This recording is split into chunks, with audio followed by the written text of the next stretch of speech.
I'm Wesley Morris, and this is Cannonball.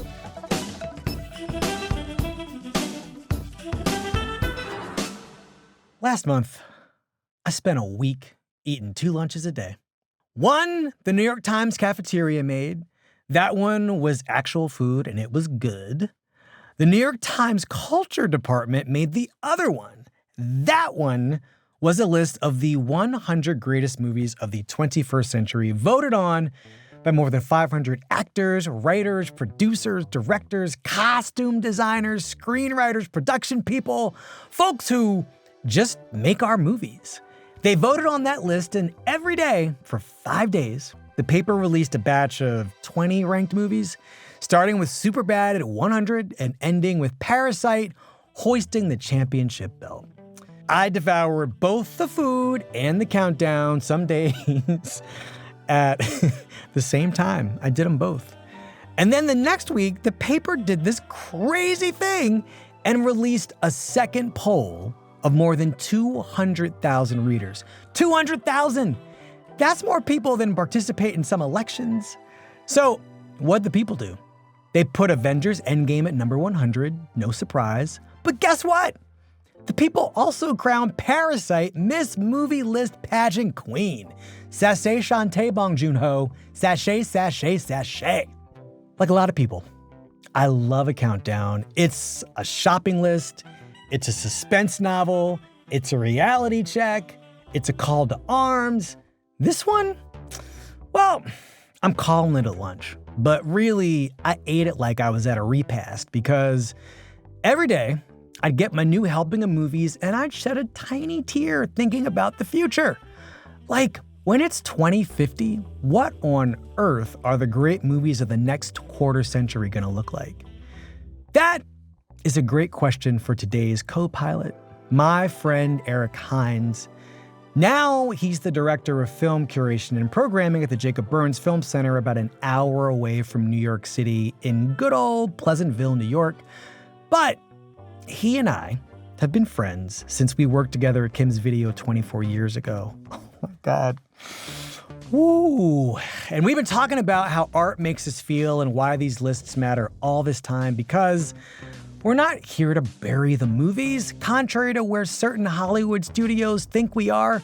We want them alive, and we're here to praise them. Eric, welcome to Cannonball. Hi, Eric. Hello, Wesley. Thanks for coming to Cannonball. I've never said that to you. No. How's it make you feel? I like it. Okay. I knew you this. can not like it. No, but I knew this was a name you wanted for it, so I'm glad. True. I've never said it at you before, though. Cannonball. Hi. Hello. Okay, so what? No, I was just going to say, you basically said that we met 24 years ago at Kim's Video, and this is a list of the greatest films of the last 25 years. So it basically spans our friendship. Yes. Which is a little something. I don't know. You and I met at Kim's Video, and we should say, I just take it as fact that everybody knows what Kim's is, but there's no way in the world nobody knows what this place is, especially now. How would we describe what kind of video store it was? Definitely it was cool. Yeah. It's a New York institution. Mini chain. Yeah. There were a few 4 or 5 locations. And we had, oh my God, we had the best movies. We also sold books. But we had the reputation of being the apotheosis of a video store. And its DNA was kind of the DNA of anything cool or punk or New York or downtown, in the sense that it basically was, a Korean American businessman who owned a laundromat in the East Village and then started, when this was a thing in 1978, 1979, and people started getting VCRs, he started renting out movies from his laundromat. That exploded. It became a video store.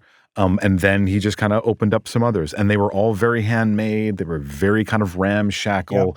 Yep. And that the stereotype of the video store clerk being kind of smarter than you and cooler than you, like very much like the consummate version of that at the Kim's. It was taken very seriously at Kim's. But we had a little bit of this. I was one of these little snarky assholes. who when you brought the man from Snowy River up to the counter, I would be like, no, you can do better. Come bring another Disney movie back.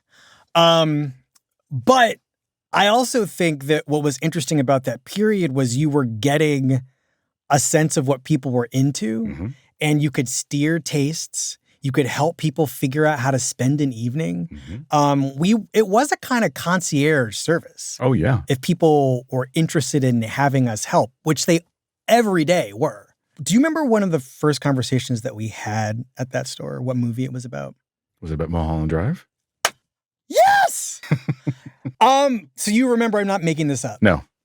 Mulholland Drive opens, I think, October of 2001.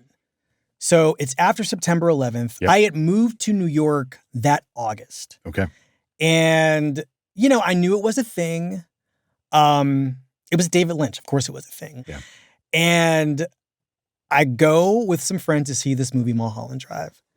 And for an hour, I'm like, why are we pretending that this guy still has it?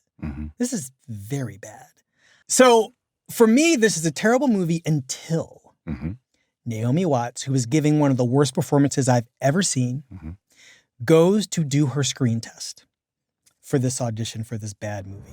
You're still here? I came back. I thought that's what you wanted. Nobody wants you here. Really? And you think one of the worst actors you've ever seen, because I'd never seen her before. I don't remember her in Tank Girl. Apparently she was in it. Yeah. Never seen this woman before. And I'm like, oh, she's gonna get a job acting? I can't believe she got this job acting. She goes and does this screen test. And I can remember. You're playing a dangerous game here.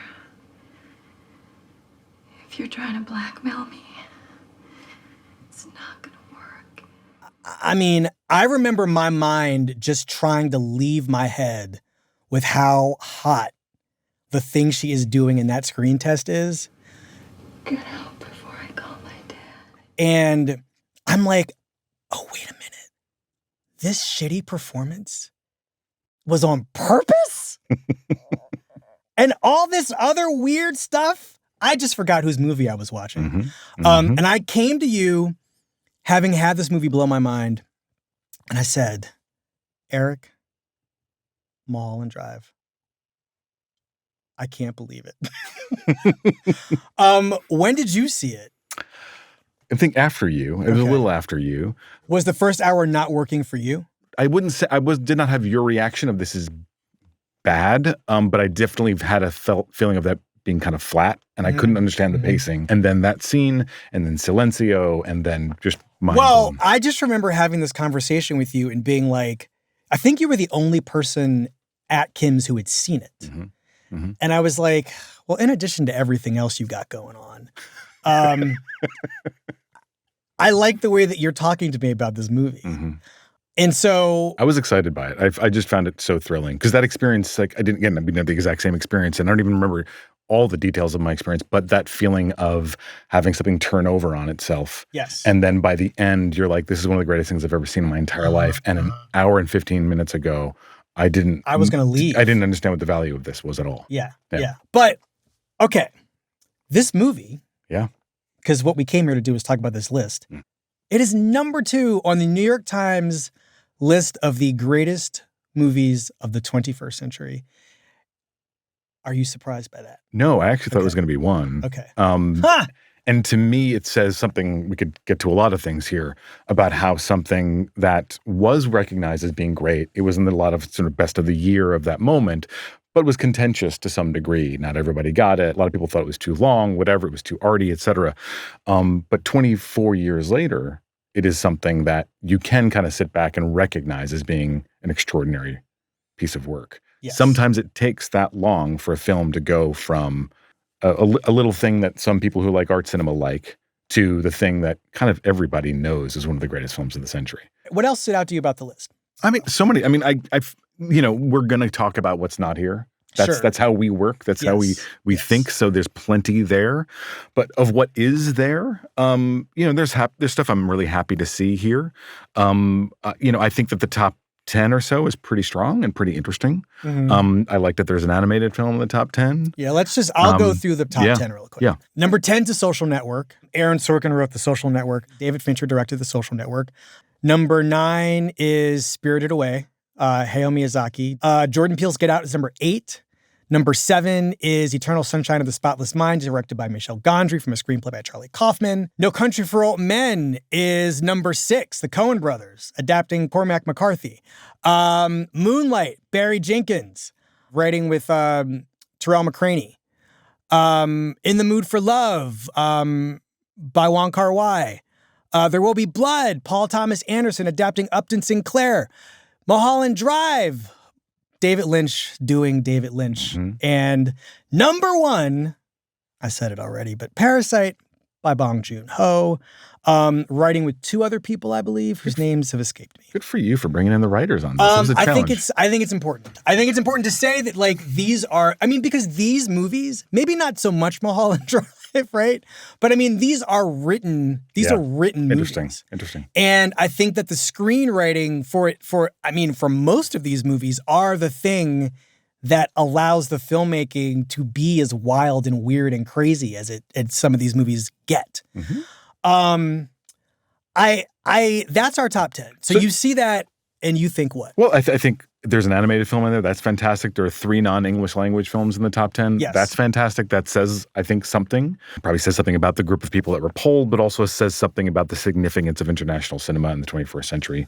Yes. Not that it wouldn't have been the case in the 20th century also, but I still feel like in a moment like this where there's a lot of things working against the idea of us going to see foreign films, it's kind of nice to see 3 remaining in the top 10. But to your point about the thing that has changed about how most of us are experiencing movies in terms of borders and access, the reader's list is almost identical to the maker's list, right? Parasite's number 1, Mulholland Drive is number 2. Yeah.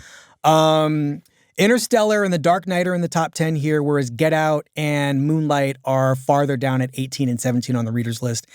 And Spirit Away, Eternal Sunshine, everything else is the same except for the 2 Nolan movies. Plus, Mad Max Fury Road is in the reader's top 10, whereas it was number 11 on the maker's list. Still impressive either way. Yes, really impressive. So I think that like a huge shift between what this poll would have been like 10 years ago, or 25 years ago, and now is people's comfort, like the increasing comfort with experiencing other people's cultures, their storytelling, the internationalization of how movies are funded and shot. I also think that having generations of people experience all screen culture with subtitles really takes the stigma out of movies with subtitles. It's such a huge change. Huge change. Yes. Which I was even late to recognizing as being a phenomenon. How much subtitles are just a simply part of the regular viewing habits, especially at home for people. Yeah, I don't like it.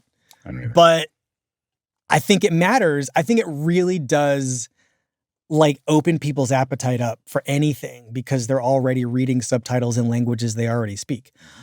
All right, well, let's talk about wait, is there anything else this list is telling you by what's on it? Is there anything interesting to you being argued here? I don't think the things being argued here. I do.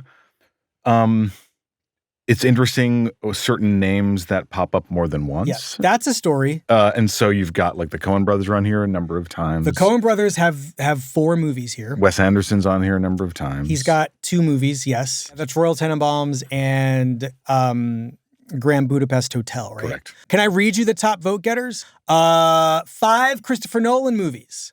4 movies each for Alfonso Cuarón, the Coens, and P.T. Anderson, Paul Thomas Anderson. And Tarantino also had 4 movies, I believe. Okay. 3 for David Fincher, 2 Scorsese's, 2 Wes Andersons, 2 Linkletters, 2 Bong Joon-ho's. There might be somebody else with 2 movies I'm forgetting. 11 movies by women, plus the screenplay for Bridesmaids. So that's 12, I would say. And 3 black men. Those are pretty low. And 1 Asian American woman. So that's a story. Sure is. I'm going to screw the math up, but like 33% of this movie is like those people. Yeah, like 6 directors. Yeah.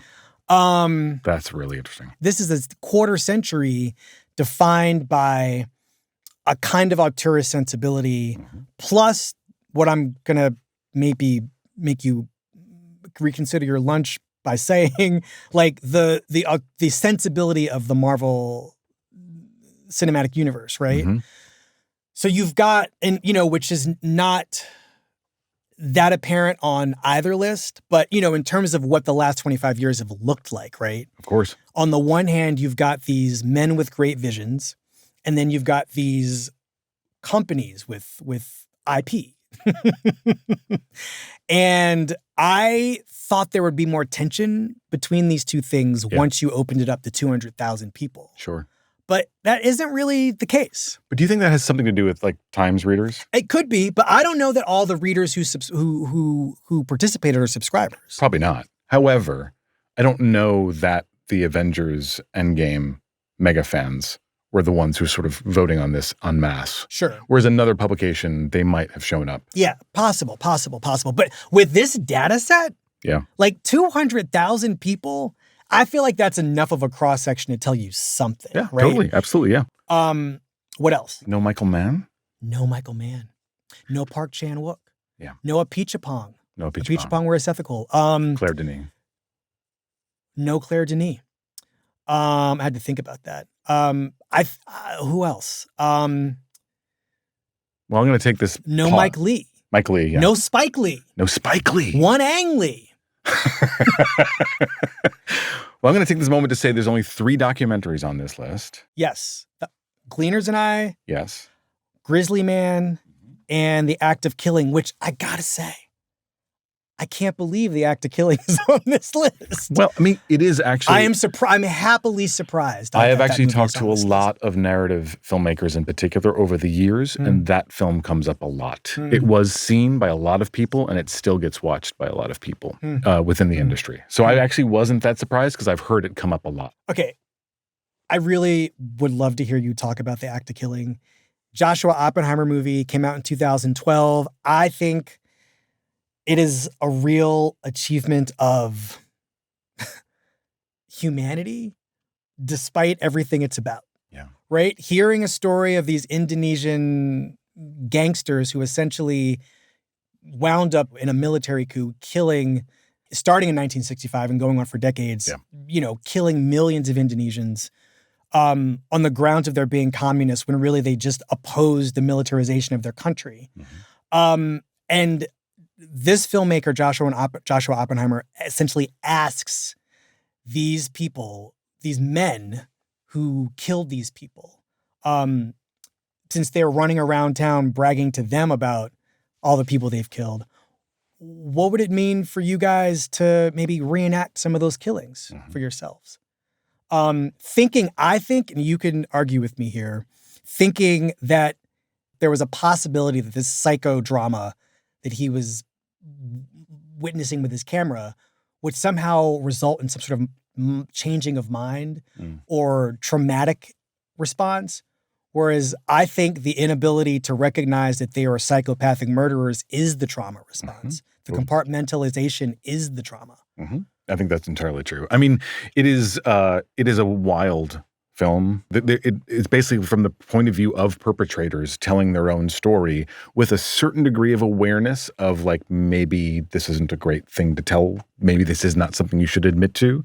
But that kind of like dissonance between owning it and bragging about it and being somewhat aware of why, this is immoral and why maybe the entire society has fallen apart because you were part of this.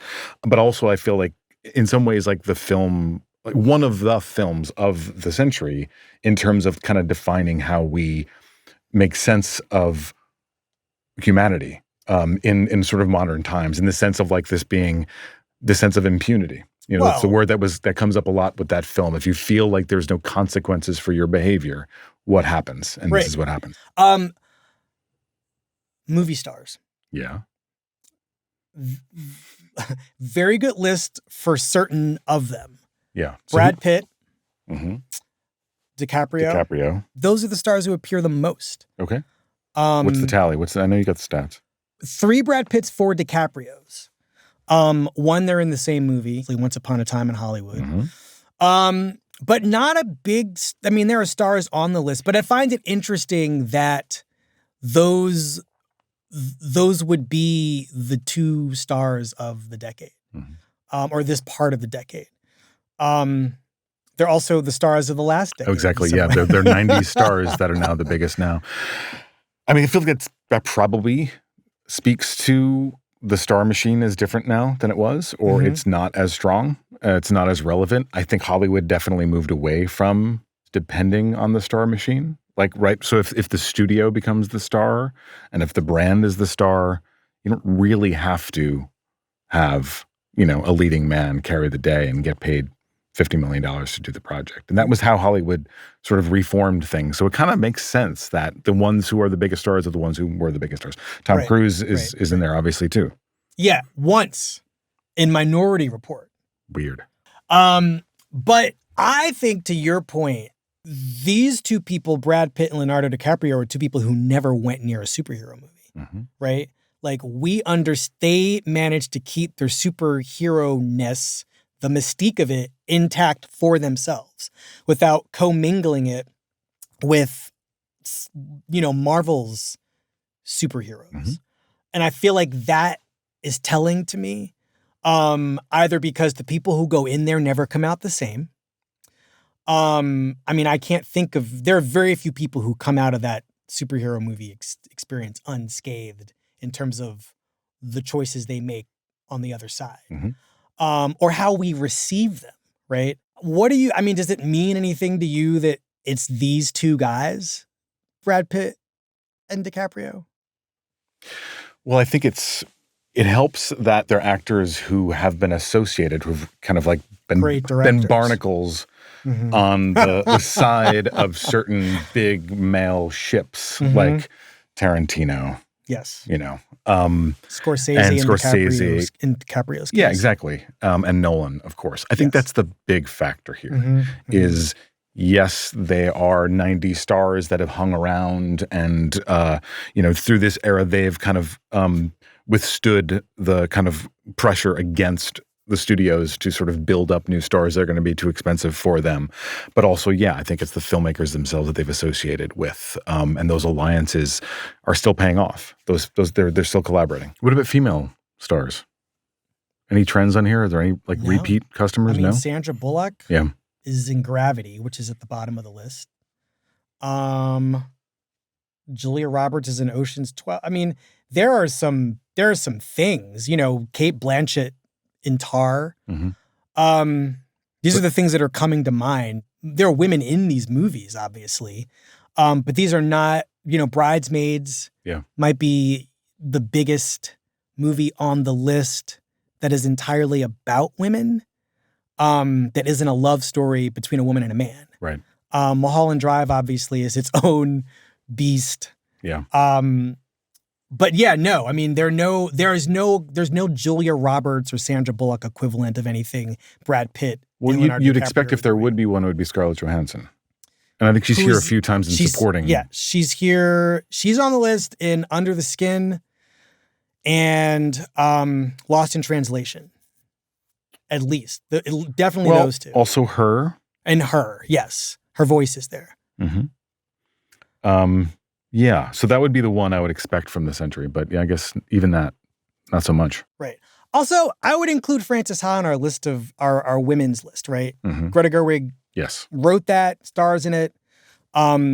Lady Bird is here, but that's the only Greta Gerwig movie on the list. It's unfortunately, though, we have to kind of stretch things to get more women on the list. There's it's underrepresented, period. Oh, sure. The reason to bring it up is that it's not happening on the list. And it's not so much that there were people who were omitted, it's that there isn't enough work being made by women to omit, Yes. relative to men.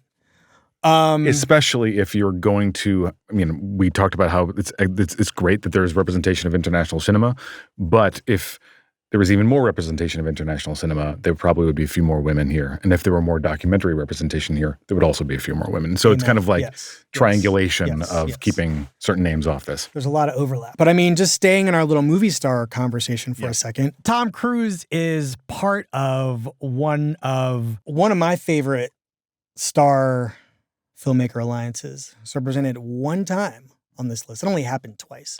But one of their pairings is at the bottom of the list, and it's the only movie on the list by this filmmaker named Steven Spielberg. Yeah. Do you know him? Isn't he heard of this guy? He's more of a 20th century filmmaker, isn't he? No! Eric! Can I just read you something? Yeah. I just want to do it. I'm going to read you Steven Spielberg's 2001 to 2022. We'll stop at 22. Artificial intelligence. Minority Report. Catch Me If You Can. The Terminal. War of the Worlds. Munich. Indiana Jones and the Kingdom of the Crystal Skull. I know, but still. There's a few. People went. The Adventures of Tintin. War Horse. Lincoln. Bridge of Spies. The BFG. The Post. Ready Player One. West Side Story. And The Fabelmans. Who did better? I'm not saying that every one of those movies is a masterpiece. Sure. But I'm glad you're not. What's your problem? No, I love Spielberg and I love this list. I think it's been a fantastic century. But there are a few that are far from masterpieces. Okay. Yeah. I bow down. But I think the reason to invoke his name in this way is for two reasons. One, I don't think, in terms of what the things that we say we go to the movies to experience are, which I still think are true, I don't think anybody got better at giving it to us than he did versus his previous 25 years, which are the 25 years that made him the Steven Spielberg, right? No, I think his risks have gotten greater. Yes. I think his swings have gotten bigger. It's extraordinary what he's done for the second half of his career. What are the films that you think that you were surprised were not on here? By him? By him. If not all. Well, obviously not all of them. But which are the ones that you're like, how is this not here? I should say, before I answer this question, you will hear my list later. Yeah. And there will be no Spielbergs on it. So I'm as guilty as everybody else. Fair. But I thought AI would have been there. I propose that we build a robot child. So this movie is about this couple whose only son dies, right? And they replace him with this robot named David, and he's played by Haley Joel Osment. Yeah. One of the great child performances. Mm-hmm. It's incredible. Yes, Haley. And he plays this AI robot who never ages, like classic Steven Spielberg, the guy who made the Peter Pan movie Hook, and basically is programmed to love this couple unconditionally for the rest of their lives and for the rest of his eternal life. And it is his movies are always shockingly deep to me, but I felt like that would have been the one that would have had the most profound shift in how we appreciate and receive it, because it's just there's so much premonition in it. I don't know. I think the problem with AI's afterlife is that it'll forever be received as Spielberg having the effrontery to touch a Stanley Kubrick property, right? This was a movie that Stanley Kubrick was originally going to make. It was one of those projects that he was working on for decades. But in the end, he actually brought it to Spielberg and said, you Right. would be the right person to make this. I don't think I'm the right person to direct this movie. And people didn't believe that? Yeah. I mean, people didn't believe it. It was like, oh, whatever you say, Steve. I mean, yes, Kubrick brought you a movie. Okay, that's cute. This is a film. My journey with this film is similar, I think, to what we're talking about in terms of this. I was one of those people who saw it through the lens of Kubrick, who I revered at that moment, thought it was treacle, dismissed it. Oh, really? Was Okay. angry. And then maybe 3 years later, pretty quickly afterwards, after people that I trusted insisting that I revisit it, then I watched it as if I'd never seen a frame of it, and I was a wreck. And I've since watched it about, 12 times. Each time I am a wreck. I think it's the saddest story ever told, which is ludicrous to say.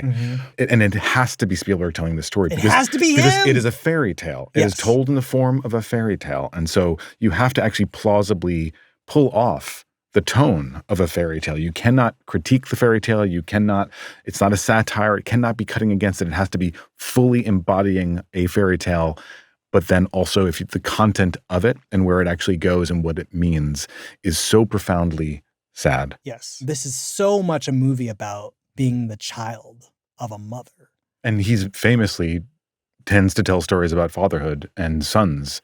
So to make a film about motherhood and relation with the mother it stands out. Yeah, and there's this one gut-wrenching scene when the mother, she takes David, her robot son, to the woods where she basically plans to abandon him. This is a fairy tale. It's a fable because she knows that this adoption, it's just not going to work for her. And he is sent off fable-like, picaresque-like into the world. I'm sorry I'm not real. If you let me, I'll be so real for you. I don't think I can. I risk crying talking to you right now if I go on to this more. It's a robot AI. This is the place where you can do it because it's an AI. I'm going to be crying a lot on this show, so other people's tears are welcome. An AI child who is built to love. That is his program. He's supposed to love as a child loves, and the world crashes. His mother is deceased, but he has not stopped loving, and he will never stop loving. Can I just say something? Yeah. You are the person who made me reconsider my feelings about that movie. A movie that I watched when you watched it, when it came out, didn't think much of it. We went to dinner one night. I don't know if you remember this. And I think I was kind of like mixed on the Fabelmans. Uh-huh. And I did not love that movie. I didn't love it the way you loved it. Mm-hmm. And I remember exactly where we were, actually. We were at a bar. It wasn't dinner. It was after dinner. And plausible. You tore me up. You gave me a Fabelman's beating. And then you said, this movie that Steven Spielberg made ostensibly about his mother and his growing up in the family he grew up in, this is the key to everything, this movie. And then you went back to AI and made this case about like AI being the most extraordinary of this wing of the Steven Spielberg filmography. Mm-hmm. And you basically said some version of what you just said to me. I went back and I watched it. I took a lot of notes.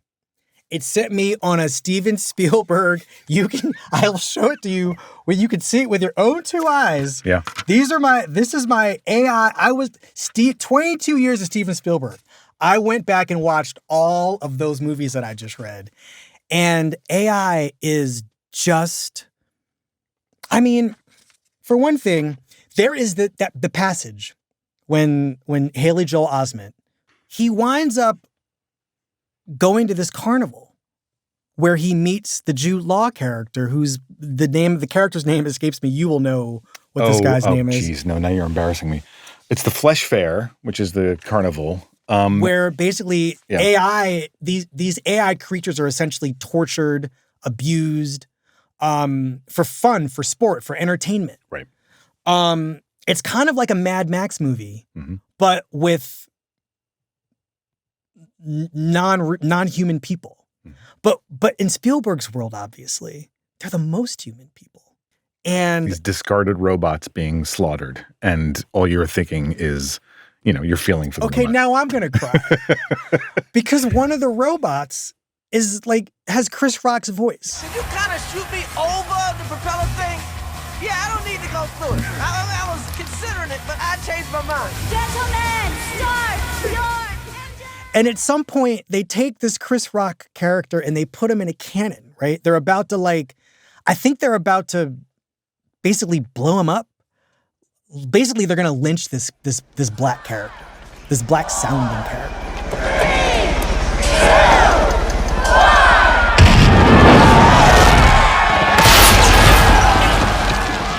And you understand that Spielberg is capable of taking all the things he couldn't really bring himself to do in Amistad, all the stuff he couldn't quite bring himself to do in The Color Purple, the ways in which he was afraid to.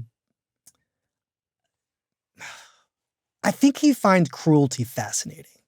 I think The Act of Killing might be a movie that is as fascinating to him as any other of the other movies that we know fascinate him. I think he does not understand evil and meanness. And there's a way that he can't explore that in something like Schindler's List. No, because I think he's somebody who works in metaphor and displacement. There's got to be the thing, there's got to be the other thing that allows you to talk about that thing. I just feel like that there's a certain emotional, psychological thing with him. If it's a metaphor, if there's something in between reality for him, he can actually go, he can really go there.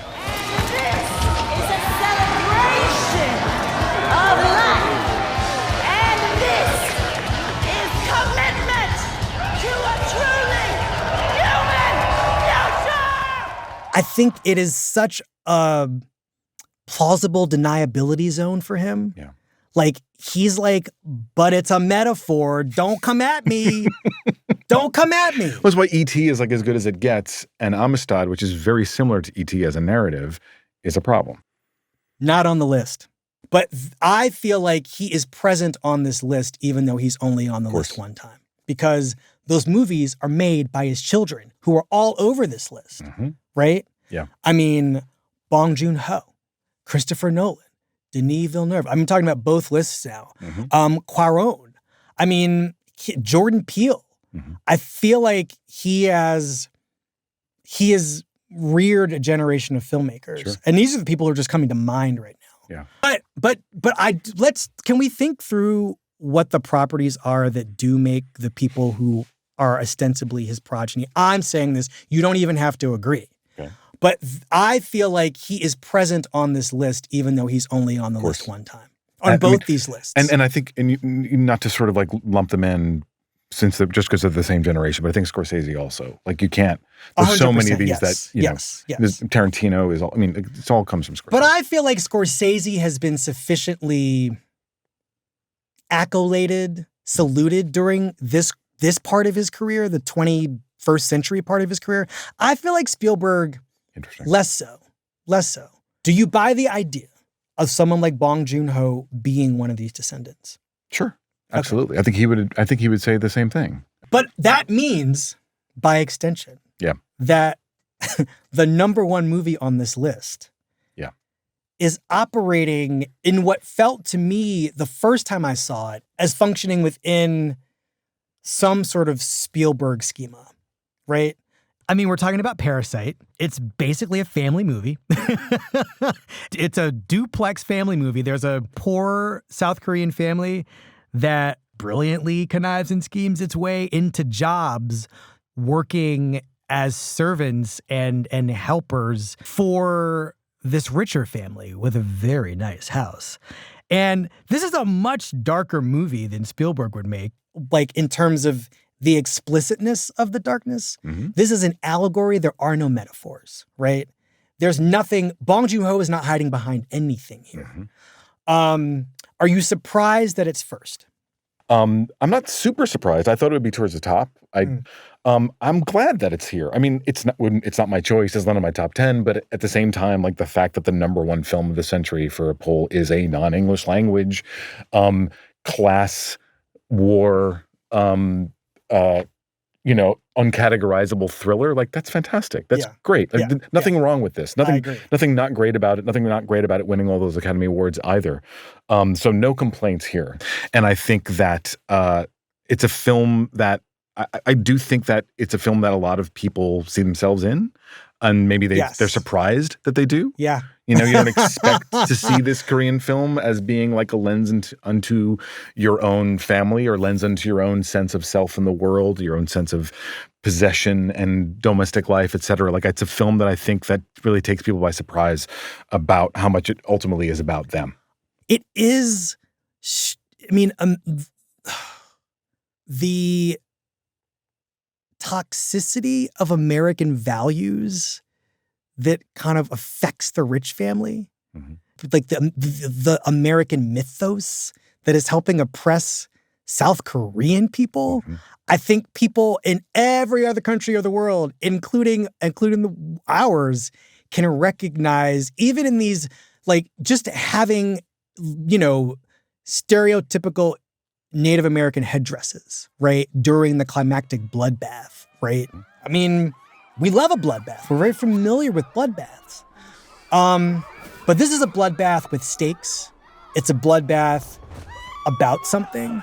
And it's also a farce that turns into a tragedy, which is very hard to do tonally.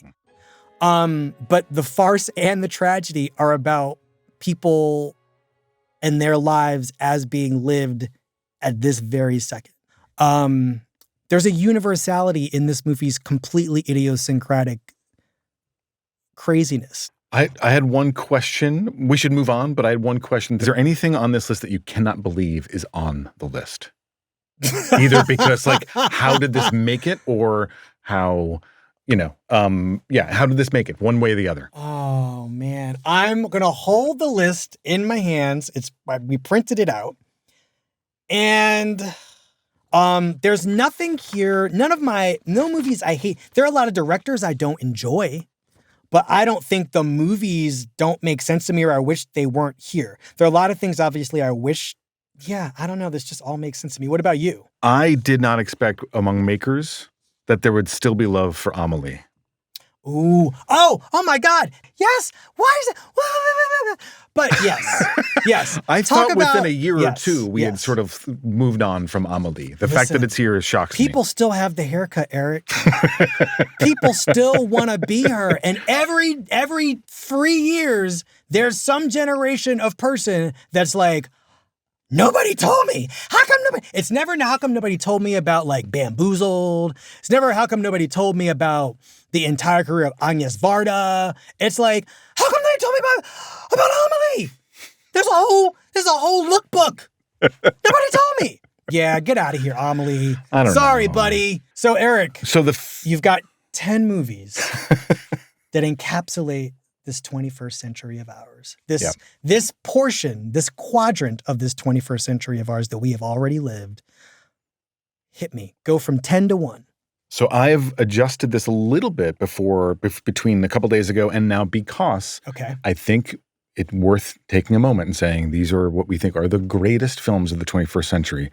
Not my favorite. Interesting. So there are some favorites. Oh man, you're doing that thing. List. All right, so this matters. Well, now we got it. What is the difference? Well, I think there's because I know what you mean, but I think we got to say. I think certain films I just love and rewatch, and I think I could speak about them and speak for them till the day is done. And yet, if we're talking about the greatest films of the last 25 years, I'm kind of thinking about something other than entirely my taste. Which doesn't mean that I'm going to grab things that I don't have any passion for or that I don't absolutely adore in some way. It just means basically it's a different list when you do basically it just means Miami Vice is not on my list, but Miami Vice by Michael Mann. Listen, I might have to leave the room. Just truly the hottest movie. Hot shit. Woo! Yeah. But what I'll say before you go is that my list is probably a mix. And you're going to kill me, but I have a Miami Vice on my list. Great. The thing that Miami Vice does for you, the movie that does it for me. Yeah. Is like it's Miami Vice is number 2 to this movie. Go. Okay. So number 10 Zidane, a 21st Century Portrait by Douglas Gordon and Philippe Perreno. Okay, this great documentary about the soccer player. Yes. I mean, documentary isn't even quite the thing, but yes. Number 9, I'm cheating. A tie of two things I think of. A diptych. Especially if they go together. Inside Llewyn Davis and A Serious Man. Oh, I love that for you. I think those are two sides of a coin. They definitely are. Go. Keep going. 8, 35 Shots of Rum, Claire Denis. 7, Cameraperson, Kirsten Johnson. Oh, Eric. That is the Eric Hynes number 7 of all time. Number 6, Synecdoche, New York, Charlie Kaufman. Charlie Kaufman, writer of Eternal Sunshine of the Spotless Mind, an adaptation. 2 Spike Jonze movies on the list. Number 6. Number 5. Number 5, sorry. Hale County, This Morning, This Evening, Ramel Ross. Oh, wow, this is a real you list. I love it. Oh, man. You had me on the show. You can invite somebody else on the show. I don't want anybody else. I want this. Number 4, The New World, Terrence Malick. Yeah. These are all, but the reason I'm saying that it's such a you list is these are all movies that you have like just done the 4th of July at me with how much you love them. Number 3. AI, Artificial Intelligence, Yes. Steven Spielberg. Yep. Number 2, another tie, but an actual diptych, which we have already mentioned, The Act of Killing and the Look of Silence by Joshua Oppenheimer. Okay, great. And number 1, In the Mood for Love, Wong Kar-wai. What? You? I live within this film, and I've lived within it for 25 years. Oh, I've written about it. I was bad for being so flippant I've about written Miami about it 3 Vice. times. Come on. I didn't realize that it would be first. This is fascinating to me. Yeah. But like, let's just talk about a little bit what the movie even is. So what is In the Mood for Love? Yeah. In the Mood for Love is Wong Kar-wai's, you could call it nostalgic. You could call it heartsick. Heartsick is good. Story of 2 folks who each of their partners is in an affair with each other, and so they become aware of this. They live next door in a Hong Kong apartment complex, and they kind of go somewhere between pantomiming what it would be like to be in an affair, since they're living in the shadow of their partners being in an affair, and actually falling in love. And so you're basically seeing 2 people like in this kind of like proximity of love and never really getting a chance to kind of cross the chasm. But it is also, that's one way of talking about it. It's another way of talking about it is an incredible, elaborate portrait of Hong Kong and Hong Kong in transition. That doesn't even get at like what people really love about this film. Which is that it's just hot and beautiful. It's hot and beautiful and the most like textural sort of You want film. to touch everything. You want to lick everything. You want everything to touch you. You want to wear everything. Yeah. It is politically pungent and like one of the more tactile movies I've ever watched. Yeah. I don't know. I just did not see that being the first movie. And it's a film where like there are these gestures which just make me think. I mean, it's one thing to sort of live in a film and love it and want to watch scenes. It's another thing that there are certain gestures and movements of body that I think about on a daily basis. I think about the way that the sort of Adam's apple moves in somebody's throat when they talk because of a shot of that in that film. Tony Leung. There's ways that sort of people turn their necks in certain clothing. Like this is just, it's made its way so far deep into my awareness of the world that it's kind of hard to even compare. Yes, Wong Kar-wai, absolute galactic sensualist. Okay, you did it. Wait, give me. It's my turn. Give me. Number 10, Magic Mike XXL. I know how you feel about that film. I love the way that you've spoken and written about that film. But for those who are not aware, why is that the 10th best film of the 21st century? It's basically the Odyssey with G-strings. Women are controlling the story without men even realizing it, right? Hello, beautiful. You down for a little fun tonight? These men exist for women's pleasure, but in this movie, unlike the first one, they are talking about what it means to be in control of that pleasure. Sure. And the men are like, yeah, we are here for your pleasure. And they get pleasure from it. And we love that. Yeah. I would say more, but I should go to number 9. Love and Diane. Oh, wow. One of my very favorite movies by Jennifer Dworkin, the story of a mother and her daughter trying to just stay alive in this country. Number 8, Inherent Vice. Paul Thomas Anderson's one of my favorite filmmakers. I could not make a list without him on it. Number 7, The Holy Girl, by Lucretia Martel. Number 6 is Moonlight. Number 5, WALL-E is so full of In the Mood for Love Adam's apples to me. Things I just think about all the time.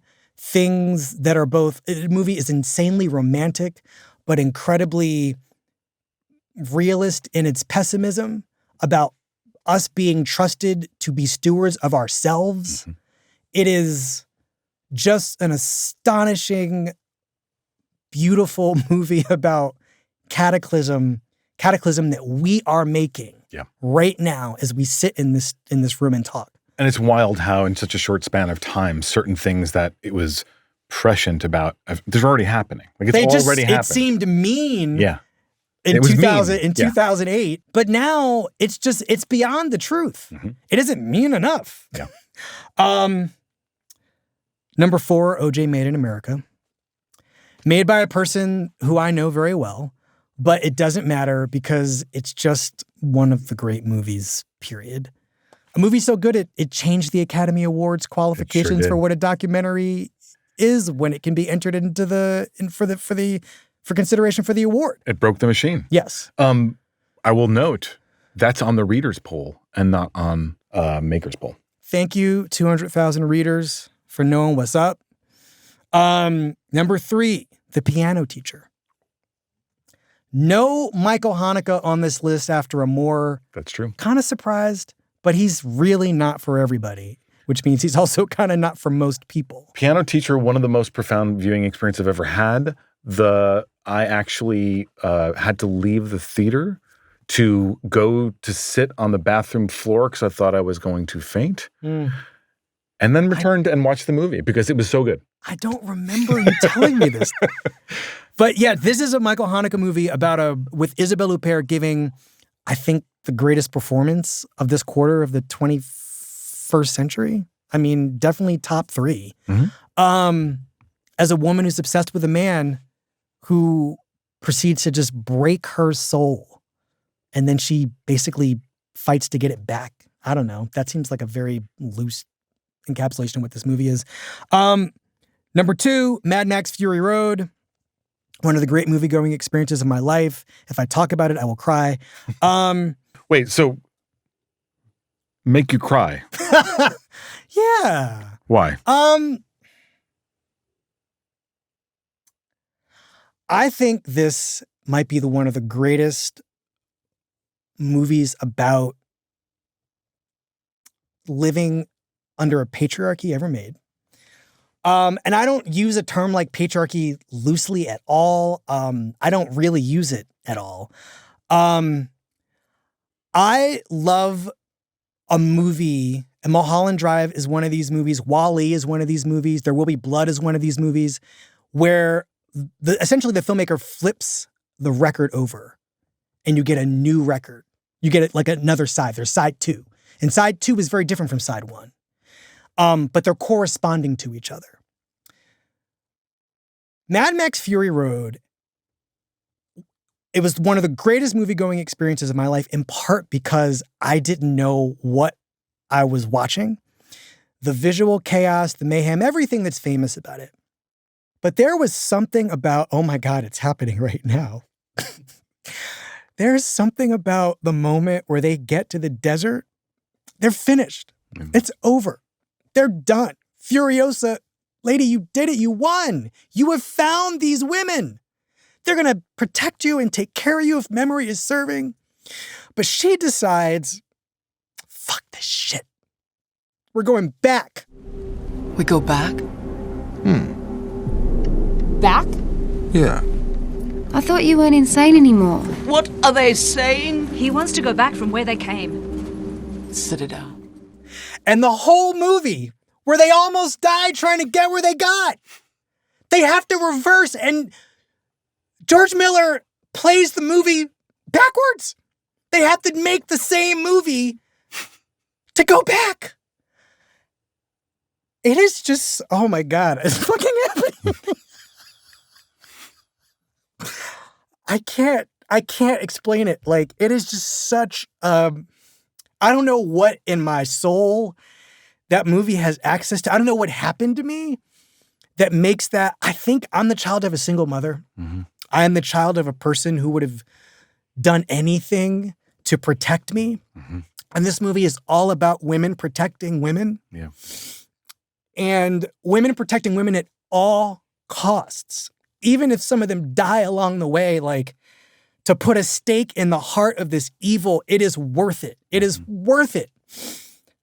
Oh, man, that movie is just, and also, it is just, it's a movie.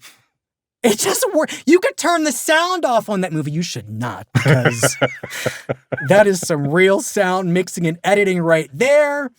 But you could turn the sound off on this movie and still have it magnetize you. But, oh my God, that movie, holy fucking shit. So yeah, tears. Sorry. Did you cry? I didn't, but I 100% knowing you, actually, you're like wondering why, what in you, like, I totally makes complete sense. And it's gorgeous and wonderful and makes me want to revisit the film with that. Honestly, like the way I am as a viewer, the next time I watch it, I'll be thinking about that and I'll start crying before the halfway point because I'll be anticipating the significance of coming back. How did nobody die making that movie? It's insane. And number one, Norte, The End of History. Incredible. Talk to us about Norte. Man, it's 4 hours and 10 minutes. I'll start there because I don't want anybody to get the wrong idea. It is basically a crime and punishment story. It's the story, I mean, I'm going to give this movie a plot and people are going to watch it and be like, yo, it's a lot of clothes on this skinny little body. But the plot of this movie is a guy is essentially accused of murder. He did not commit it. But it is ultimately about what it is like. This is a movie from the Philippines. Lav Diaz is the director. Mm-hmm. It came out in 2013, I want to say. And it's just an extraordinary experience in the passage of time, both for the suffering people, the main character who is basically locked up, and for us watching this time pass. You don't feel it for one moment. I watched this movie, Eric. I have stood up and clapped one time in a movie theater. It was for this. Mm. No, it's 2 times. The other time was Death Proof at the end. It's got a great ending. Be careful, my right arm's broken.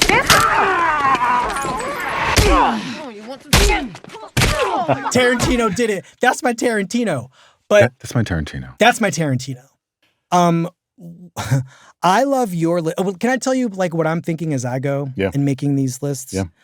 I feel like what I do when I'm coming up with the 10 movies, knowing full well what a joke it is, because there's, I can do 100 movies.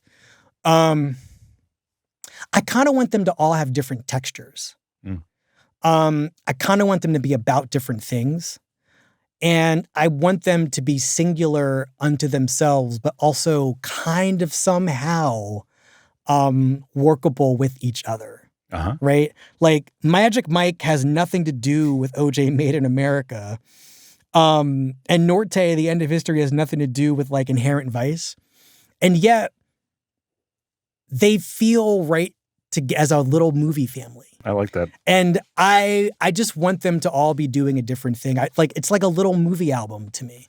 I can't help it. I love that. I love the idea of a movie album. And in some ways, like you're kind of curating a set for people to. Yeah. And I think what it says about you is that you are committed to a kind of ethics of filmmaking. I think that like these are movies by people who understand the power of what it means to tell stories about other people's stories and lives. I'm also like less of a genre person and more of a formalist in the idea of how like I'm always going to respond to and things are going to stay with me when the form is being kind of reinvented in front of my eyes, because this is what this artist and this is what this storyteller needs to do to get to this properly, to get the story properly, to get to the subject properly. That's always going to work for me. So like kind of hitting the mark is great. I love it. It's pleasurable. But if you're going to actually create a mark that I didn't even know existed and then do something to get to that mark that I didn't foresee, I'm going with you. That they're basically just showing me things that another filmmaker in another form has never shown me. And so when I think about 21st century, it's almost like there's like this is a way of seeing that in the previous century I wasn't privy to. So this is also part of it. I think the business has suffered in the last 10 years, and it's much, much harder for these films to kind of make their way.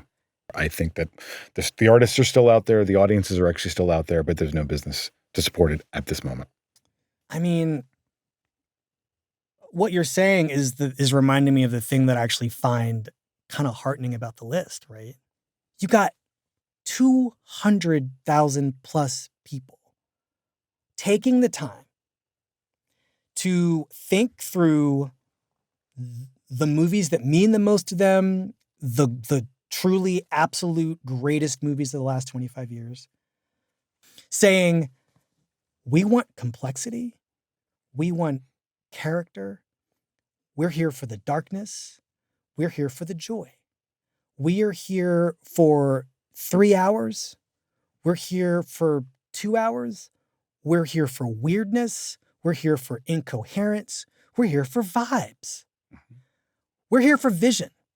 You're talking about a business that is sort of turning away from the things that made it addictive, important, culture shaping, culture changing, reflective of, and capable of making us see who we are, could be. What does an executive do? Are there executives looking at this list and thinking, wait, the